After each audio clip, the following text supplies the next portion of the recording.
Situation समझो है क्या, अतिरिक्त मूल्य का सिद्धांत। इस सिद्धांत में जो सबसे इंपॉर्टेंट है कि कार्ल मार्क्स कैपिटलिस्ट सोसाइटी में आर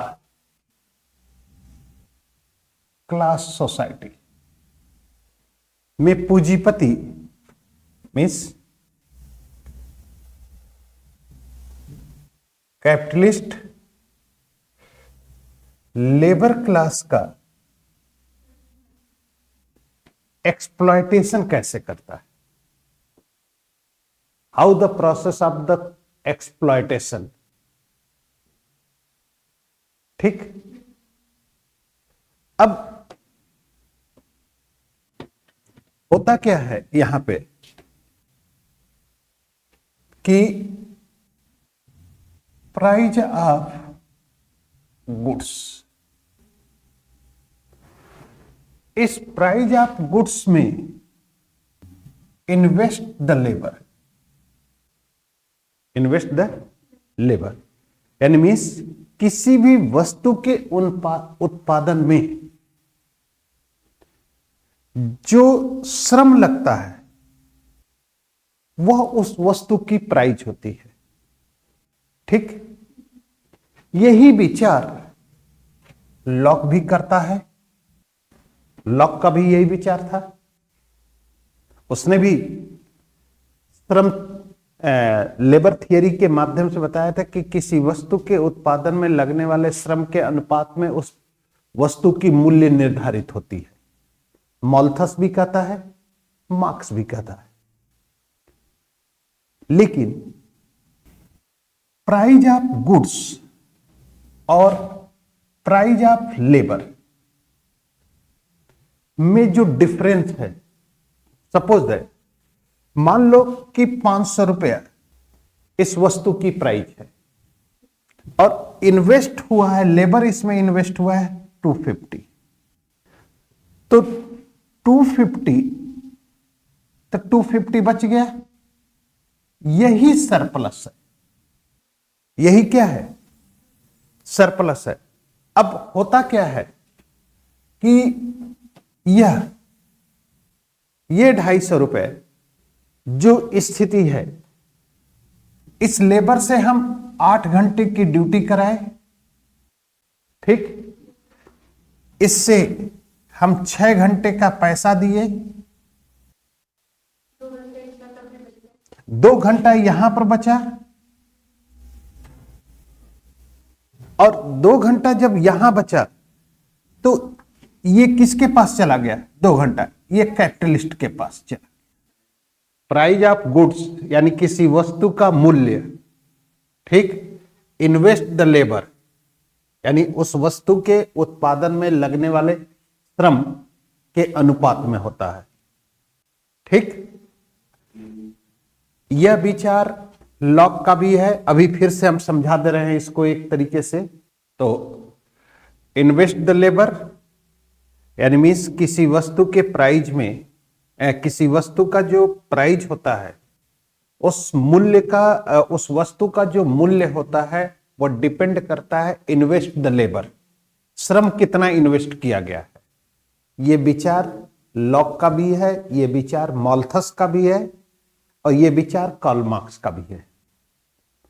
ठीक, लेकिन जो कैपिटलिस्ट पैसा देता है लेबर को, वह अगर 8 घंटे का काम करता है तो पैसा देता है 6 घंटे का, तो 6 घंटे का पैसा 250 रुपया हुआ, वस्तु की प्राइस 500 रुपए है तो 250 रुपया, तो 250 रुपया जो बचा ये पॉकेट में रख लेता है, ये सरप्लस वैल्यू हो जाता है।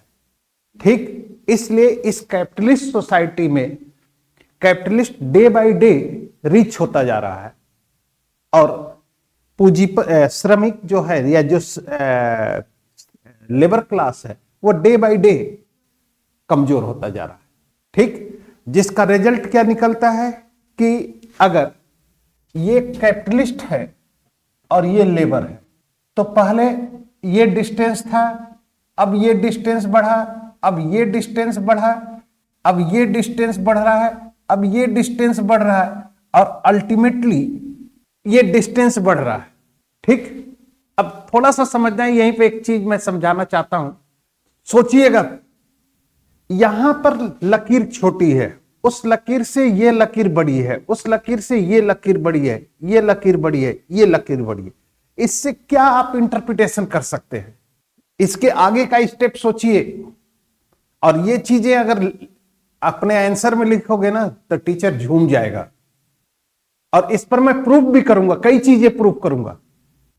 बताइए, ये छोटी है, उससे बड़ी ये है, उससे बड़ी ये है, क्योंकि इससे तो प्रूफ हो रहा है ना कि कैपिटलिस्ट डे बाय डे अमीर होता जाएगा और श्रमिक डे बाय डे क्या होता जाएगा? गरीब होता जाएगा। ठीक, तो जब कैपिटलिस्ट डे बाय डे, जैसे सपोज है कैपिटलिस्ट की पोजीशन ये हो गई, इस तरह से अमीर होता गया, और लेबर की पोजीशन ये होती गई, तो ये डिस्टेंस था पहले, उसके बाद ये डिस्टेंस हुआ, उसके बाद ये डिस्टेंस हुआ। डिस्टेंस बढ़ता जा रहा है कि नहीं? तो इसका मतलब तुम लोग क्या समझते हो? नहीं समझ में आ रहा है कि पूंजीवादी व्यवस्था में पूंजीपति डे बाय डे अमीर होता गया और श्रमिक डे बाय डे गरीब होता गया। तो जब श्रमिक गरीब होता गया और पूंजीपति अमीर होता गया, तो दोनों के बीच का डिस्टेंस क्या होता जाएगा? बढ़ रहा है। वह चीज तो प्रूफ होता जा रहा है। अब इसका मतलब आप क्या समझते हो? सुनो, जितना डिस्टेंस बढ़ेगा उतने ही इस लकीर की थिकनेस पतली होगी। जैसे रबड़ को खींचो तो पतला होता जाएगा कि नहीं? और जब पतला होगा तो श्रमिक एक ही झटका देगा, क्रांति हो जाएगी, क्रांति सक्सेस हो जाएगी, पूंजीवाद खत्म होगा, समाजवाद आ जाए। अब ये कंसेप्ट समझ में आई बात? यही कंडीशनल रिवॉल्यूशन है। यही रीजन है कि मार्क्स विचारधारा की बात नहीं करता है, कहता है कि विचारधारा सिर्फ बुर्जुआ क्लास की होती है, सिर्फ कैपिटलिस्ट की होती है, सर्वहारा की। और यही रीजन है कि मार्क्स पॉलिटिकल पार्टी की बात नहीं करता है, कहता है कि कंडीशनल रिवॉल्यूशन, क्रांति तो सफल होगी। ये है स्लेव सिस्टम। ठीक, स्लेव सिस्टम में ये दो क्लास है, मास्टर और स्लेव, दास।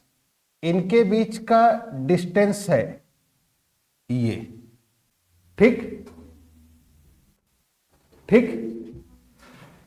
अब ये हो गया फ्यूडो सिस्टम। यहां पर हो गया लैंड होल्डर।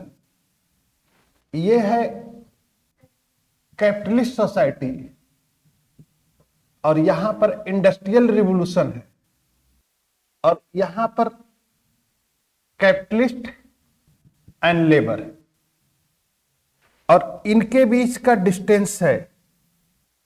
समझ रहे हो? अब ये मोटा डिस्टेंस क्यों है, थिकनेस ज्यादा क्यों है? क्योंकि यहां पर सिर्फ ओनली इकोनॉमिकल एक्सप्लॉयटेशन होता है, इकोनॉमिकल एक्सप्लॉयटेशन। समझ रहे हो? तो मोरल एक्सप्लॉयटेशन नहीं हो रहा है, तो रिलेशन क्या है? मजबूत है। ठीक, हाँ, वही चीज मैं बता रहा हूं। यहां पर क्या है? यहां पर भी इकोनॉमिकल एक्सप्लॉयटेशन है और मोरल नहीं हो रहा है। तो थोड़ा सा धीरे धीरे किसी व्यवस्था के प्रति अशांति फैलती है कि नहीं? ठीक, तो ये चीजें पतली हुई। यहां पर इकोनॉमिकल एक्सप्लॉयटेशन हो रहा है और मोरल भी हो रहा है, क्योंकि अब मजदूर को ये नहीं पूछा जा रहा है कि किस वस्तु का उत्पादन किया जाए। पहला पॉइंट, जैसे भारत में जब इंग्लैंड में इंडस्ट्रियल रिवॉल्यूशन हुआ तो भारत के जो किसान थे, उस किसानों से क्या अंग्रेज पूछते थे कि तुम्हें कौन सी, उन्हें जबरदस्ती कहा जाता था कि नील की खेती करो। ठीक, तो उत्पादन प्रक्रिया में उनका लगाव खत्म हो गया। ठीक, अब उसके बाद उनका मोरल डिक्लाइन भी हुआ और इकोनॉमिकल एक्सप्लॉयटेशन भी हुआ, और फिर इंडस्ट्रियल रिवॉल्यूशन में ये टुकड़े टुकड़े उत्पादन हो रहे हैं और कोई व्यक्ति इन टुकड़े टुकड़े उत्पादन को जोड़ दे रहा है, इस तरह जोड़ दे रहा है, तो एक स्ट्रक्चर बन गया जिसे आज आप कहते हो, आज आप लोग कहते हो एसेंबल पार्ट्स, कहते हो कि नहीं। पहले तुम्ही लोग से पूछता हूं, पहले इंजीनियर एक ब्रिज बनाता था, आज क्या है, कोई ये पिलर बनाया, कोई वो पिलर बनाया, कोई एक पिलर बनाया, कोई एक लाकर जोड़ दिया, तो कोई इंजीनियर कहेगा कि ये मेरी बनाई हुई पुल है, तो मोरल डिक्लाइन हो गया। और जब मोरल डिक्लाइन हो गया तो उसका इकोनॉमिकल एक्सप्लॉयटेशन भी होता है। अब मोरल डिक्लाइन, तो ये रस्सी बहुत पतली हो गई। अब जब यह रस्सी पतली हो गई तो यही पोजीशन ऑफ रिवॉल्यूशन बनता है, पोजीशन ऑफ रिवॉल्यूशन है। ठीक, अब जब पोजीशन ऑफ रिवॉल्यूशन है तो पोजीशन क्या, फेवरेबल है, क्रांति होगी, क्रांति सक्सेस हो जाएगी। इसीलिए कहता है कि पूंजीवादी व्यवस्था में, मार्क्स खुद कहता है कि पूंजीवादी व्यवस्था में सर्वहारा एक ही झटका में क्रांति देगा और क्रांति सफल भी हो जाएगी। क्यों? क्योंकि कंडीशन जुड़ा है यहां पर। समझ रहे हो कि नहीं? इसलिए कहा जाता है कि कंडीशनल, मार्क्स कंडीशनल रिवॉल्यूशन की बात करता है, और इस कंडीशन का सबसे बड़ा जो रीजन है, जो सबसे बड़ा पोजीशन है, वह सरप्लस वैल्यू की थियरी है। ठीक, कि क्यों? क्योंकि जो वस्तु, श्रमिक जिस वस्तु का उत्पादन करता है, उस वस्तु से उसका अटैचमेंट खत्म हो गया। ठीक, अब जैसे तुम लोग को एकदम क्या कहा जाता है, एकदम प्रैक्टिकल चीज पढ़ता, तुम लोग को हम समझा रहे हैं एकदम प्रैक्टिकल आज के परिप्रेक्ष्य में, कि जिस जानवर से, सड़क पर चलने वाले जिस जानवर से हम प्रेम नहीं करते हैं, वैसी जानवर को अगर हम पालतू में बना लेते हैं तो उसके साथ हमारा इमोशनल अटैचमेंट हो जाता है, और अगर उसको कोई पीड़ा होती है तो स्वामी को भी पीड़ा होगी। अब यही चीज मैं तुम लोग से हम बता रहे हैं। एक किसान अपने परिश्रम से खेत में कुछ उगाता है और उस उगाने के दौरान उस खेत में हरियाली आती है। उसके बाद, पहले जब हम लोग थे तो, अब आज की बात तो नहीं हम बता सकते हैं, लेकिन पहले की बात में, ना मार्क्स की थियरी एकदम लागू होती है। तो कोई गेस्ट आता था, कहे चलते हैं, चलिए चले खेत पर ले चलते हैं। वो दिखाना चाहता था कि ये मेरे परिश्रम का परिणाम है, कि चलिए चलते हैं खेत की तरफ। तो कहता कि इसमें इतना मेहनत किए हैं, इसमें ये, तो वो लगाव दिखा रहा है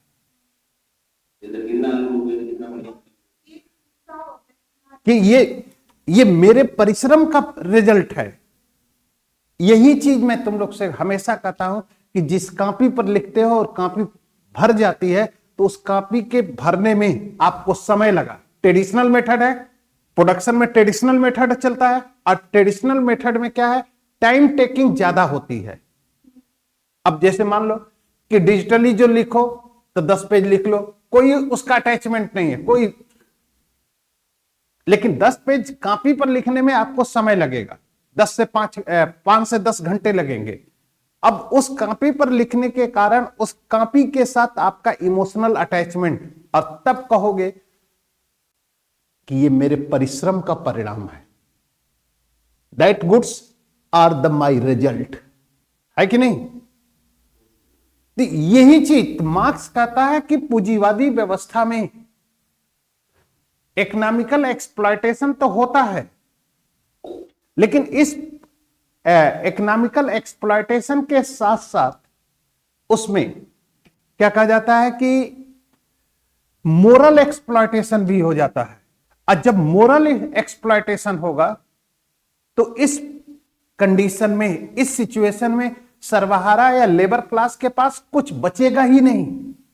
अब उसके लिए तब मार्क्स कहता है कि दुनिया के मजदूर एक हो जाओ, तुम्हारे पास खोने के लिए कुछ भी नहीं है, पाने के लिए सारा विश्व पड़ा है। भाई क्रांति सफल हो गई। अगर क्रांति सफल हो जाती है तो इस शोषण से तुम मुक्ति पा जाओगे। अगर क्रांति सफल नहीं होती है तो फिर भी हम श्रम बेचेंगे और अपने परिवार का भरण पोषण करेंगे। इसलिए मार्क्स की थियरी थोड़ा सा एकदम प्रैक्टिकल हो जाती है, और प्रैक्टिकल होने का रीजन सिर्फ ये है कि उसने बहुत रियलिस्टिक वे में जाकर हर चीजों को समझा है और उसके ऊपर अपने पॉलिटिकल फिलॉसफी या पॉलिटिकल थॉट को दिया है। तो मार्क्स की विचार यही है कि पूंजीवादी व्यवस्था में पूंजीपति दिन प्रतिदिन अमीर होते गए। और अब दूसरा रीजन क्या है? पूंजीवादी व्यवस्था में मार्क्स ने कहा कि पूंजीवादी व्यवस्था में या पूंजीवादी व्यवस्था केवल आर्थिक दृष्टि से बुरी नहीं है बल्कि मानवीय दृष्टि से भी बुरी है। इसका मतलब कि economical exploitation plus moral exploitation is equal to capitalist stage. ठीक, तुम अब मोरल एक्सप्लॉयटेशन, अब तुम्ही से हमने पूछा एक दिन कि कहीं पर सैलरी कम मिलता है लेकिन आपको मोरल सेटिस्फेक्शन मिलता है, तो उस कंपनी के साथ आप अहित कर सकते हैं कभी? तो यही चीज तो बता रहा है कि पूंजीवादी व्यवस्था सिर्फ आर्थिक दृष्टि से बुरी नहीं है बल्कि मानवीय दृष्टि से भी बुरी है। इसलिए इस व्यवस्था को जितना जल्दी हो सके उस व्यवस्था को खत्म किया जाए, और इसलिए क्रांति करने का वह साधन अपनाता है। ठीक, अब क्रांति करने के बाद जो सिस्टम डेवलप हो रहा है, तो जैसे सिस्टम ये कैपिटलिस्ट स्टेज है, और इस कैपिटलिस्ट स्टेज में यहां पर सोशलिस्ट रिवॉल्यूशन हो गया, और यहां पर आपका आ गया सोशलिज्म, और यहां पर आ गया कम्युनिज्म। और मैंने एक शुरुआत में ही बताया था कि ये आपका बेस है, बेस के बाद स्ट्रक्चर है, और उसके बाद सुपर स्ट्रक्चर है। मींस आधार, संरचना और अधिसंरचना। क्लियर? संरचना, अधिसंरचना। आधार होता है mode of production, mode of production means उत्पादन प्रणाली, उत्पादन प्रणाली। अब यहां की उत्पादन प्रणाली, यहां पर जब रिवॉल्यूशन हो रहा है यहां से, तो उत्पादन प्रणाली चेंज हो रही है कि नहीं? क्योंकि mode of production, mode of production किसके हाथ में आ जा रहा है? लेबर क्लास के हाथ में। और यहां पर mode of production, mode of production capitalist के पास है, और कैपिटलिस्ट के पास है तो कैपिटलिस्ट का जो ऑब्जेक्ट होता है वह है मैक्सिमम प्रॉफिट। मींस कैपिटलिस्ट का जो ऑब्जेक्ट होगा मैक्सिमम प्रॉफिट करना। लेबर क्लास के पास जब हो जाएगा तो प्रॉफिट नहीं है, प्रॉफिट उसका उद्देश्य नहीं है। अब जब लेबर क्लास के पास प्रोडक्शन हो, लेबर क्लास के पास, तो वो प्रॉफिट नहीं होगा। उसका उद्देश्य प्रॉफिट नहीं, बल्कि वो चाहेगा कि लेबर क्लास की पोजीशन इंप्रूव करे। उसका पर्पज यही है कि इसीलिए कहा जाता है कि पब्लिक सेक्टर और प्राइवेट सेक्टर में जो मेन डिफरेंस होता है, वह डिफरेंस सिर्फ यह है कि प्राइवेट सेक्टर हमेशा प्रॉफिट बेस्ड चलेगी और सरकार का कभी भी उद्देश्य ये नहीं होता है कि वह उसका ऑब्जेक्ट ये नहीं होता है कि वह सिर्फ प्रॉफिट, उसका सिर्फ एक उद्देश्य होता है कि टू हेल्प द पब्लिक। ये वेलफेयर स्टेट है, ठीक। तो लेबर क्लास जब सोशलिज्म का कंडीशन है, तो यहां पर mode of production labour class के पास आ गया। मोड ऑफ प्रोडक्शन किसके पास आ गया? लेबर क्लास के पास आ गया। और लेबर क्लास अब उत्पादन प्रणाली को, यानी यहां पर अगर आपसे पूछा जाए कि सोशलिज्म में रिस्पॉन्सिबिलिटी ऑफ लेबर क्या है, तो सोशलिज्म में रिस्पॉन्सिबिलिटी ऑफ, क्योंकि इस लेबर क्लास के पास मोड ऑफ प्रोडक्शन भी है, यानी मींस इकोनॉमिकल पावर है, और इस लेबर क्लास के पास पॉलिटिकल पावर भी है।